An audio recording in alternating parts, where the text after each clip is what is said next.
By the way, I don't have the factory rear camera right now because I just removed it for the 360 degree system that I'm planning to install. So that's why you didn't see any image for the reverse cam view. But as you saw, the dynamic parking guideline was fine, and the parking sensor readings are just totally okay.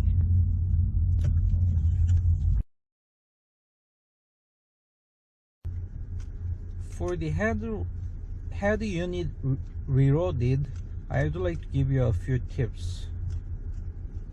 So for the head unit reloaded, if you go to settings, resolution can be 1920 by 1080 unless your cell phone is very old, because it's your cell phone which process all the information for the screen, and screen is just nothing but display what is received from your cell phone. So your cell phone's capability is very important for both CarPlay and Android Auto. And pixel density, do not go lower than 160 for the Samsung phones. If you go under 160, the Google guided navigation will crash because it's so high resolution. So for what I think just the best view is 240. And for the 3G MMI people, if you are just going to use the Audi Bluetooth for both hands-free and music streaming, make sure to disable the audio sync. It will keep all the audios into your Audi's Bluetooth system. So if you just prefer to use the Audi's Bluetooth music, and if you like it's hands-free without the echoes and the sound quality of original 3G MMI Bluetooth music, you just disable the audio sync. But Rsnav's capability of the sound decoding is pretty nice as well. So what you can do is just connect your cell phone's hands-free profile in MMI to the original Audi factory Bluetooth, and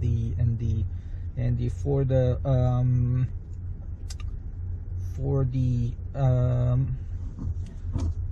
wired audio transmission, you just enable the audio sync and connect your phone, wired. Then you will you can experience the lossless, the full bitrate music. So yeah, that's the way how I use it.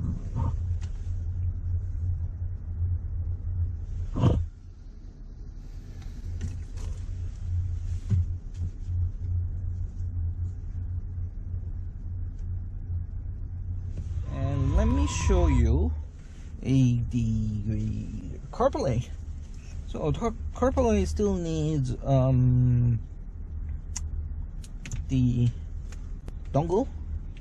So some of you may already receive the Autoplay dongle. So for the Autoplay dongle, you just download the Autoplay from our wiki and just plug in the dongle and run the business as usual. But at certain point of time, we start to ship Z-Box. We believe Z-Box is much more nicer in terms of because they are very cooperative with us. So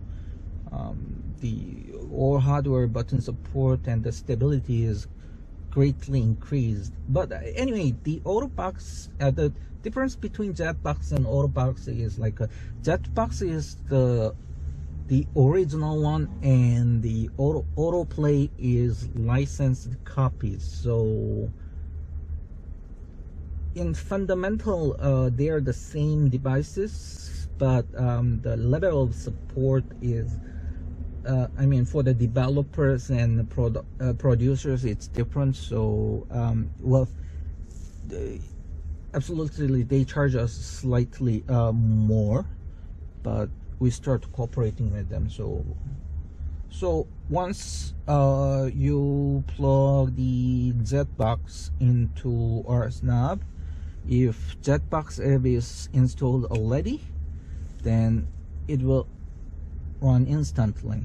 If it does not run, go to wiki.rsnav.com and the Jetbox software is already uploaded there. So we run the Jetbox, and here is my iPhone, and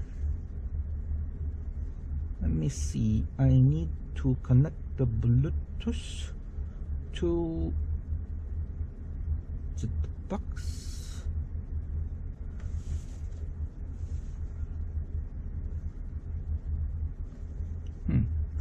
Let me try turn the Bluetooth on and off.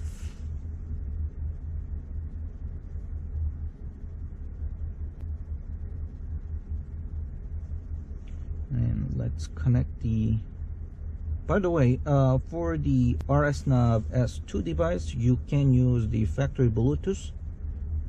So if you choose hands-free, then it will be going to the factory Bluetooth. So now it's paired to my Android phone. I will pair it to my iPhone, and I only connect the hands-free.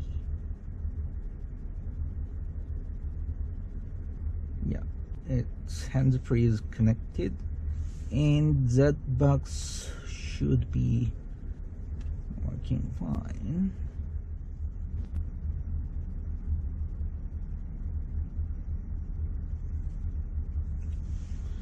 Yay, CarPlay. So I need to restart my iPhone.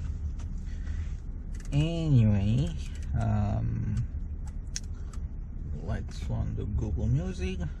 It works totally fine with the MMI control, and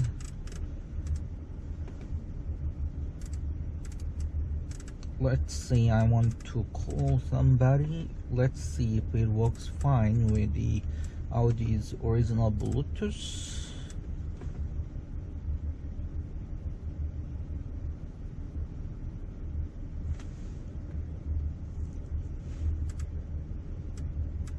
Oh, I need to press it.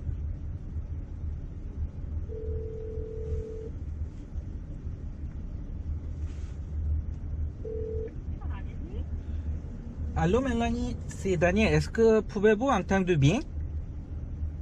Oui, j'entends très bien. Oui, c'est bon, merci. Ok, bye bye.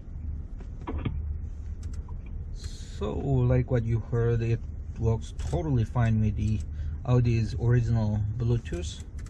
And let's knock and roll. So this is the Google Map, and I want to see the 3D thingy.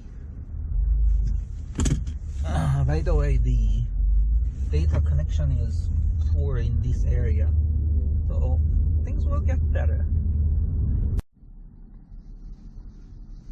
So now I figured out why I couldn't get any data service while I'm on CarPlay.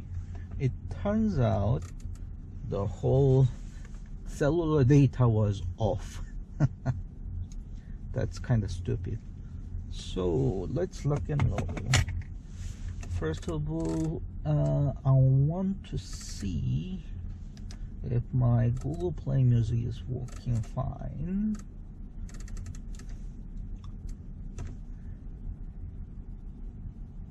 Yay! And I want to go to my music library. List. Thumbs up.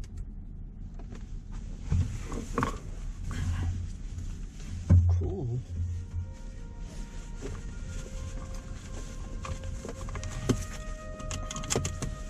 So it's totally the wireless CarPlay, and then if you have the QI charger, you can charge your iPhone wirelessly if your iPhone is the latest one.